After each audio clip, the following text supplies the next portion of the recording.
My dad was so focused on becoming the perfect father to my stepsister that he accidentally left me at the mall in another state and went back home with her. I thought I was just another casualty of a messy divorce. However, one story my mom posted on Snapchat revealed something I didn't expect. I was 15, standing outside the Westfield Mall in Pennsylvania for 3 hours. Dad and I had driven up with my stepsister Jenny for some back-to-school shopping. He said he'd meet me at the food court at 4 p.m. By 7 p.m., the mall was closing and security was asking if I needed help. I had $8 in my pocket and a dead phone charger. When I finally got my phone working at a Starbucks and called Dad, he answered with traffic noise in the background. I said, "I'm still at the mall. Where are you?" There was this long silence. Then he just said, "Oh, shoot," and hung up. I sat on that bench watching families leave together. A mom bought her daughter a pretzel, a dad carried his son on his shoulders, and I'm just sitting there with my shopping bag, feeling like the kid nobody remembered to pick up at practice. My stepmom, Lindsay, posted an Instagram story an hour later. Them at Olive Garden, 200 miles away in our hometown. Jenny was holding up breadsticks. The caption said, "Family dinner vibes." I called my grandma, Alina. She answered on the first ring, said she'd be there as soon as possible, and told me to stay inside where it was safe. She picked me up at midnight, drove 4 hours straight, didn't say a word the whole ride, just handed me a sausage egg McMuffin at a rest stop, and kept driving.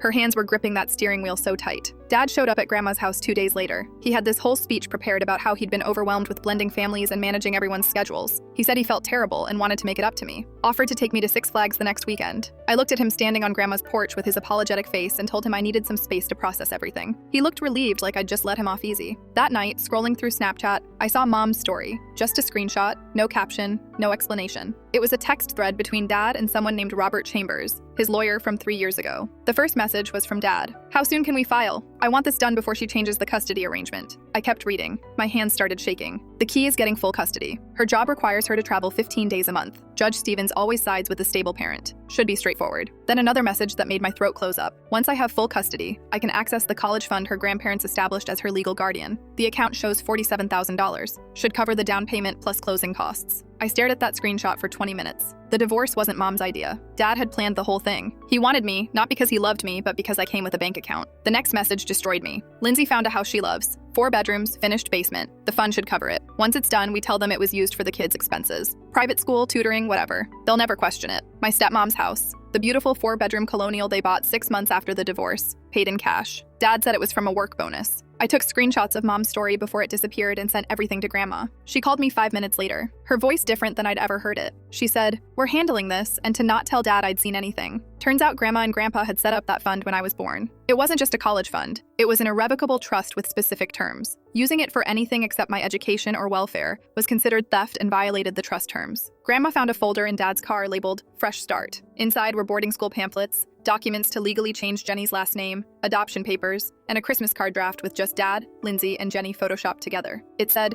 "The Peterson family, established 2024, like I'd never existed." Paperclipped to the back was a letter to his extended family explaining he'd made the difficult decision to step back from his relationship with me for everyone's mental health. It was dated for next month. He'd already bought the stamps. Grandma's phone rang. It was the boarding school from the brochure saying they'd received the enrollment deposit this morning and wanted to confirm my arrival date of January 8th. And did we need them to arrange the professional transport service, or would family be dropping me off? Grandma put the call on speaker right there in her kitchen. Her face went completely white. The administrator on the other end kept talking about orientation packets and uniform requirements and roommate questionnaires. Her voice was cheerful, like this was just another normal enrollment. Grandma asked how much the deposit was. The woman said $1,500, non-refundable, paid from the student's educational trust account just this morning. She said it all matter of fact, like it happened every day. Grandma's hand tightened around the phone. She asked what time the payment came through. The woman said around 10 a.m., and would we prefer the professional transport service, or would family be providing transportation to campus? Grandma said she'd call back and hung up. She immediately called her bank. I sat on her couch watching her pace back and forth with the phone pressed to her ear, her slippers making soft sounds on the hardwood floor. When she finally got through to someone, she asked them to pull up the trust account statements for the past 2 years. I could hear the keyboard clicking on the other end. The customer service rep said it would take a moment. Grandma waited. I waited. The clock on the wall ticked. Then Grandma went completely silent. Her hands started shaking. She asked the rep to repeat what they'd just said. The rep said something I couldn't hear. Grandma thanked them and hung up. She sat down next to me on the couch. She looked at me and said the account had $15,000 left. That's it, out of $47,000. I asked where the rest went. My voice came out smaller than I meant it to. Grandma said she was going to find out right now. She called Dad. He didn't answer. She called again and again. On the fourth try, he picked up. I could hear Lindsay in the background asking who it was, her voice annoyed. Dad's voice came through the speaker all casual, like he didn't just steal $32,000 from his own kid. "Hey, Alina, what's up?" Like he was talking to a neighbor. Grandma didn't waste time. She asked him to explain the trust account withdrawals. Dad said he'd been using it for my expenses like he was supposed to. His tone was so confident, like he'd practiced this answer. Grandma asked him to send over receipts for those expenses. Dad laughed. He actually laughed. This short, dismissive sound. He said he didn't owe anyone an explanation, and that he was my legal guardian, so the money was his to manage. Grandma's voice went cold in a way I'd never heard before. She told him she was removing him as trustee effective immediately. Dad said good luck with that, and hung up. Grandma sat there for a minute staring at her phone. She looked older than I'd ever seen her. The lines around her eyes seemed deeper. She said we needed documentation, proof of where the money went. Real proof. I asked her how we were supposed to get that. She said I don't know yet, but we will. Her jaw was set in that way that meant she wasn't backing down. 3 days later, Dad texted me, just out of nowhere. He asked if I wanted to come over for dinner Friday night. Just like that. Like nothing had happened. Like he hadn't stolen my future and tried to erase me from his family. I showed the text to Grandma, and she stared at it for a long time. Then she said I should go. She said I should look around while I was there. I knew exactly what she meant. Friday came and I showed up at Dad's house at 6. My stomach felt like it was full of rocks. Lindsay opened the door and gave me this weird, tight-lipped smile that didn't reach her eyes. She said, "It's good to see you, sweetie," in this voice that sounded like she was reading lines from a script. Jenny was watching TV in the living room and didn't even look up when I walked in. Some reality show was playing. Dad was in the kitchen making spaghetti. He had an apron on that said Grill Master, even though he was just boiling pasta. He acted like we were just a normal family having a normal dinner. He asked about school. I said it was fine. He asked if I'd thought about the Six Flags trip. I said maybe. The whole time I was watching him, trying to figure out how someone could do this to their own kid and then just stand there stirring marinara sauce like it was nothing. We ate dinner at the table. Jenny talked about her friend's birthday party coming up. Lindsay mentioned something about getting the gutters cleaned. Dad asked if I needed help with any homework. I said no. The spaghetti tasted like cardboard in my mouth. After dinner, Dad's phone rang. He looked at it and said he needed to take this. It was work. He went outside to the back porch. Lindsay said she was going to help Jenny with her math homework, and they went upstairs. I heard their footsteps on the stairs, then a door closing. I was alone. I stood up from the table and walked down the hall to Dad's office. My heart was pounding so hard I could hear it in my ears. The door was unlocked. I went inside and closed it behind me. His desk had files everywhere. Bills stacked in one corner, bank statements in another, folders with labels like insurance and taxes and house stuff. I pulled out my phone and started taking pictures. Every single paper I could reach. I didn't even read them. I just photographed everything as fast as I could. My hands were shaking so bad half the pictures came out blurry, but I kept going. I heard footsteps on the stairs and shoved everything back where it was. My heart was in my throat. I got out of the office maybe 10 seconds before Lindsay came back down. She appeared at the end of the hallway and asked if I wanted dessert. She had this confused look on her face like she wasn't sure why I was standing there. I said no thanks and told her I should probably get going. I had homework. She said okay and called for Dad. He drove me back to Grandma's. The whole ride he talked about how nice it was to spend time together. He said we should do it more often. He asked if I'd be around next weekend. I said maybe. He said that's great, kiddo,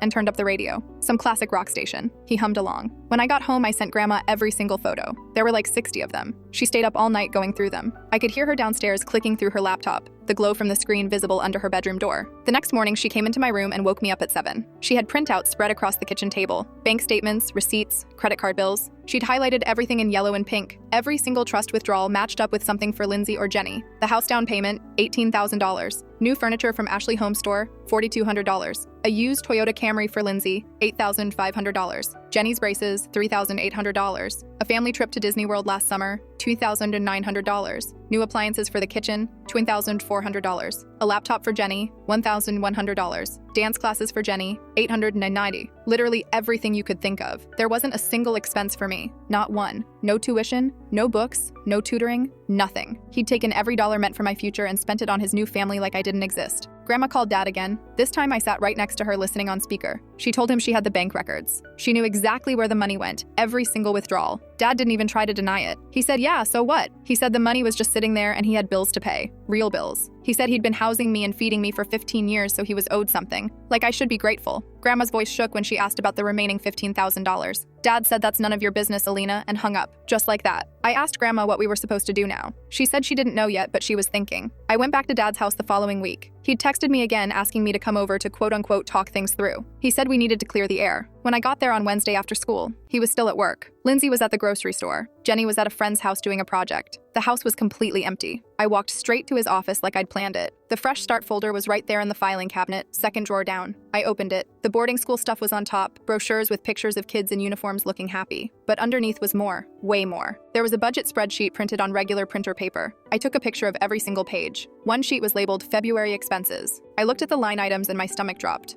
4 round-trip tickets to Maui, $3,200. Hotel reservation at the Grand Wailea, 7 nights, $4,900. Car rental, $890. Excursions and activities, $2,400. Restaurant budget, $1 to $800. Shopping and miscellaneous, $1,500. The total at the bottom came to $14,690. Right underneath in Dad's handwriting, in blue pen, it said Trust Fund, Final Withdrawal. I counted the tickets again. 4. I read the names. Dad, Lindsay, Jenny, and Lindsay's mom. 4 people. I wasn't on there. I checked every page twice to make sure I wasn't missing something. I wasn't. They were going to use the last of my college money to take a vacation I wasn't even invited to. Then they'd tell everyone the fund had been spent on my education. The perfect cover story. Nobody would question it. The boarding school tuition was $15,000 for 1 semester. If they enrolled me and paid with the trust, the money would be completely gone, and no one could prove it didn't go toward my expenses. They'd have their Hawaii trip and a totally clean story. It was actually kind of brilliant in the most horrible way possible. I took pictures of everything: the budget spreadsheet, the photoshopped Christmas card with the 3 of them, the letter to the extended family explaining his decision to step back from our relationship, all of it. My hands weren't even shaking this time.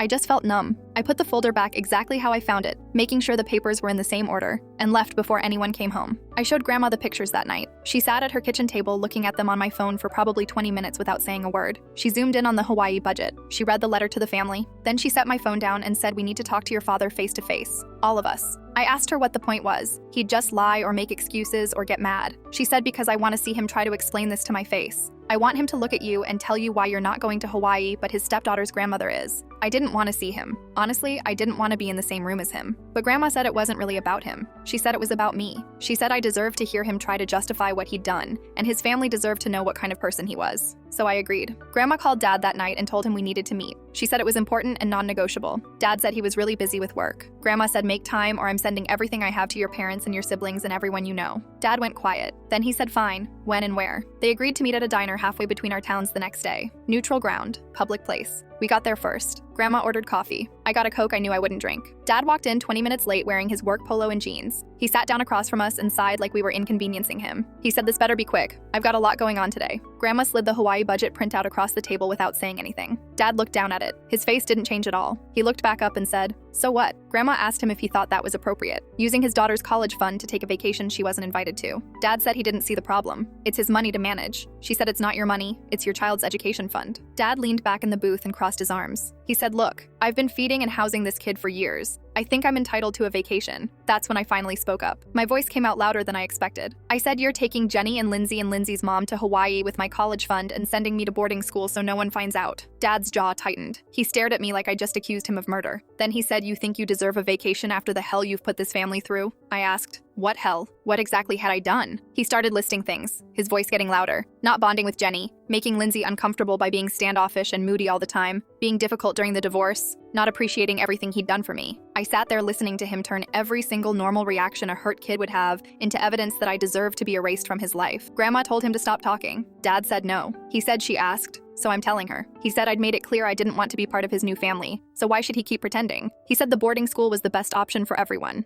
A fresh start. Grandma said you forged her signature on the application. Dad shrugged like it was nothing. He said I'm her legal guardian. I'm allowed to make educational decisions. Grandma said not when it's fraud. Dad actually laughed. He said, "Go ahead and report it, Alina. See what happens." He said while the investigation plays out, I'd probably end up in foster care anyway, so what difference does it make? Like he was threatening me. Grandma stood up. She threw a 20 on the table and said, "We're done here." Dad said, "Yeah, we are." He left the 20 sitting there, walked out of the diner, and drove away. We sat there for another minute. Grandma's hands were shaking when she picked up her coffee cup. She said she was going to fix this. I asked her how. She said, "I don't know yet, but I will." 2 weeks went by. Grandma filed paperwork with the court to remove Dad as trustee of my fund. She hired a lawyer, some guy named Ted who had an office above a pizza place and wore ties that didn't match his shirts. Ted said we had a solid case. The trust had specific terms and Dad had violated basically all of them. It took 3 days for the court to approve the paperwork. Dad's access to the account was blocked immediately. The remaining $15,000 was frozen until a new trustee could be appointed. Ted said that would probably be Grandma. Dad called her that same day. I was doing homework at the kitchen table when her phone rang. She answered and immediately pulled it away from her ear. I could hear Dad screaming from across the room. He was saying she had no right. Who did she think she was? She was going to regret this. Grandma waited until he stopped yelling and then said very calmly, "I have every right. You stole from your daughter." Dad said he'd get a lawyer. She said, "Go ahead. I already have one." The next morning, the boarding school called Grandma's house again. It was a different administrator this time, a man. He said they'd received confirmation from the enrolling parent that the student would be arriving on January 8th as planned. He said they'd scheduled professional transport to pick me up from the address on file, which was Grandma's house. The driver would arrive at 9 a.m., and I should have my belongings packed and ready to go. Grandma said there's been a mistake. My granddaughter isn't enrolling. The man said, I'm sorry, ma'am, but we can't cancel the enrollment without authorization from the enrolling parent. Grandma said the enrolling parent forged the application. The man said we'd need to see legal documentation of that, and we'd need to consult with our legal team. He said as of right now, the transport was still scheduled for January 8th. Grandma hung up and called the school right back. She asked to speak to someone in administration. They transferred her 3 times. Finally, she got someone who said they were the director of admissions. Grandma explained everything: the stolen money, the forged signature, the custody situation, all of it. The director was sympathetic. She said she completely understood, and this sounded like a difficult situation, but she said their hands were tied. Without written authorization from the enrolling parent or a court order, they couldn't cancel the enrollment. Their legal team had been very clear about that. She said she was truly sorry, but there was nothing they could do. Grandma asked what would happen if I just wasn't there when the driver arrived. The director said the driver would wait for 30 minutes and then leave, but the enrollment would remain active, and the family would still be responsible for tuition. She said the driver would attempt contact multiple times. I asked Grandma what we were going to do when the driver showed up in 3 weeks. She said we'll cross that bridge when we get to it, but right now we have bigger problems. Grandma started making more calls. She called Dad's parents first. They lived about an hour away. His mom, Gloria, answered on the 3rd ring. Grandma explained the whole situation: the trust fund, the house, the Hawaii trip, the boarding school, all of it. She didn't leave anything out. Gloria was quiet for a long time. Then she said, that doesn't sound like my son. Are you sure you have the facts straight? Grandma said, I have bank statements, Gloria. I have receipts. Gloria said, well, I'm sure there's a reasonable explanation. You know how expensive it is to raise kids these days. Grandma said he spent $18,000 on a down payment for a house. Gloria said everyone needs a place to live. Grandma said he used his daughter's college fund. Gloria said she'd talked to him and hung up. Grandma called Dad's sister next, Aunt Kelly. She was younger than Dad, 32, lived in Virginia. She was a nurse and worked night shifts. Grandma called her in the afternoon, hoping to catch her before work. Kelly answered, sounding tired. Grandma told her everything, the whole story from start to finish. Kelly listened without interrupting. When Grandma finished, Kelly said, give me a day. She said she'd drive down this weekend and talk to him face to face. She said something wasn't adding up, and she wanted to hear his side. Kelly showed up at Dad's house that Saturday afternoon. I know because Dad called me like an hour after she left. He was so mad he could barely get the words out. He said, I don't know what you and your grandma are trying to pull, but it's not going to work. I asked what he was talking about. He said Kelly came over asking all these invasive questions about the trust fund and the house and his finances. He said it's none of her business and she had no right to interrogate him in his own home. I said Grandma just wants the money back. Dad said there's no money to give back. It's gone, it's spent, and if Grandma keeps pushing this, he's going to make things very difficult for everyone involved. His voice had this edge to it I'd never heard before. I asked what that meant. He said, you'll find out. Then he hung up. I told Grandma about the call. She said good. She said let him be mad. She said we're not stopping. 2 days later, Grandma did something I didn't expect. She planned a family meeting, a real one. She called Dad's parents again, Kelly, Dad's brother Mike, who lived 3 hours north, and Dad himself. She rented a room at the public library for 2 hours on a Saturday afternoon. She told everyone it was urgent and they needed to be there. She said it concerned the family and everyone needed to hear it. Dad tried to refuse. He said he didn't have time for this. Grandma said if you don't show up, I'm going to email everything I have to your entire family anyway, so you might as well be there to defend yourself. Dad said fine, but this better be worth his time. The day of the meeting, I really didn't want to go. I told Grandma I'd just wait in the car. She said absolutely not. She said this is your story, you should be the one to tell it. I said I didn't want to tell it. I didn't want to stand in front of Dad's whole family and air everything out. She said I know you don't, but you need to. She said these people deserve to know the truth, and you deserve to be heard. We got to the library at 1:45. The room was small, just a rectangular table and some chairs. There were motivational posters on the walls about reading. Dad's parents arrived first. Gloria hugged me tight and said, oh honey, it's been too long. She smelled like vanilla perfume. His dad, Frank, shook Grandma's hand and asked what this was all about. Grandma said we're waiting for everyone to get here. Kelly came next. She gave me this look like she already knew how bad it was going to be. Mike showed up last, about 15 minutes late, still wearing his work boots. He asked what the emergency was. Grandma said we're waiting for one more person. Dad walked in at 2:30. Lindsay was with him. Grandma said this is a family meeting, Lindsay isn't family. Dad said if she doesn't stay, then neither do I. His voice was firm. Grandma looked at Lindsay, then back at Dad and said fine. They sat down at the far end of the table. Lindsay looked uncomfortable, like she didn't want to be there either. Grandma stood up. She put a manila folder on the table in front of her. She said, I asked everyone here today because there's something you all need to know about your son, about what he's done. She opened the folder and pulled out the bank statements, the receipts, the Hawaii budget spreadsheet, the photoshopped Christmas card, the letter to the extended family, everything. She spread it all across the table like evidence at a trial. She said your son stole $32,000 from his daughter's education fund. She said he used it to buy a house, furniture, a car for his wife, vacations, braces for his stepdaughter. She said he forged his daughter's signature to enroll her in boarding school without her knowledge or consent. And she said he planned to use the last $15,000 of her college money to take his new family to Hawaii while she was shipped off to school. The room went completely silent. You could hear the air conditioning humming. Gloria picked up one of the bank statements with shaking hands and looked at it. Mike grabbed the Hawaii budget and just stared at it. Kelly picked up the photoshopped Christmas card. Frank didn't move. He just sat there looking at Dad. Gloria said, "Is this true?" Her voice was quiet. Dad leaned back in his chair and said every word, and I'd do it again. He said the money was just sitting there doing nothing, and he had bills to pay and a family to take care of. He said I was difficult and ungrateful, and I'd made it clear I didn't want to be part of his life, so why should the money just sit in an account when he had real expenses? Lindsay put her hand on his arm, but he didn't look at her. Kelly said you stole from your kid. Dad said I managed the account the way I saw fit. I'm her legal guardian. Kelly said you bought yourself a house with her college fund. Dad said I needed a place to live and the money was available. Mike said you have a job. You could have gotten a mortgage like a normal person. Dad said I didn't want a mortgage. I didn't want to be in debt. Gloria said you can't just take money that doesn't belong to you. Dad said I'm her father. It does belong to me. Grandma's voice cut through. She said it's a trust fund with legal terms. You violated those terms. That's not managing, that's theft. Dad said call it whatever you want, Alina. It's done. There's no money left to fight over, so what's the point of this? Frank finally spoke. His voice was low and steady. He said, did you ever love your daughter, or was it always about the money? The whole room seemed to hold its breath. Dad stared at him. He didn't answer.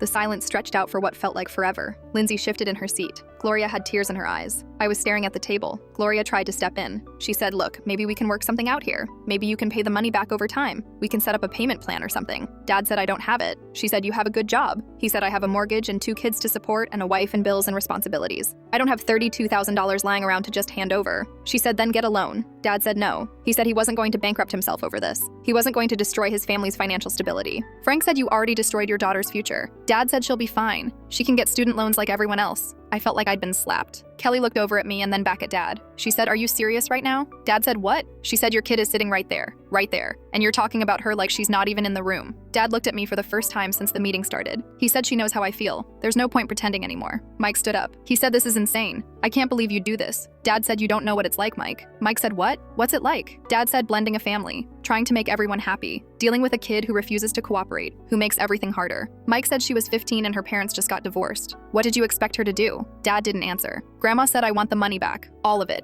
Every penny. Dad said, I already told you I don't have it. Grandma said, then you sell the house. Dad said, I'm not selling my house. Lindsay finally spoke up. She said, we have a family. We have Jenny. We can't just uproot everyone because of this. Grandma said you bought that house with stolen money. Lindsay said we didn't know where the money came from. Grandma pulled out her phone and read the text messages out loud. The ones where Dad and Lindsay discussed using the fund for the house. Lindsay went completely quiet. Gloria said there has to be a solution here. There has to be some kind of compromise. Grandma said the solution is he pays back what he stole. Every dollar. Dad said I can't do that. Frank said then you lose the house. Dad said I'm not losing my house over this. He stood up. Lindsay stood up with him. He said, I'm done with this conversation. I'm done being attacked by my own family. He looked around the room. Then he looked at me. He said, you want to know the truth? The real truth? I fought for custody because your mom's lawyer said she'd go for full custody if I didn't. And once I had you, I realized the trust fund made it worth the hassle. That's it. That's the truth you all wanted to hear. He turned around and walked toward the door. Lindsay followed him without looking at anyone. The door closed behind them with a soft click. Nobody said anything for a long time. Gloria had her hand over her mouth. Kelly was shaking her head slowly. Mike just stared at the papers spread across the table. Frank stared at the door his son had just walked through like he was seeing him for the first time in his life.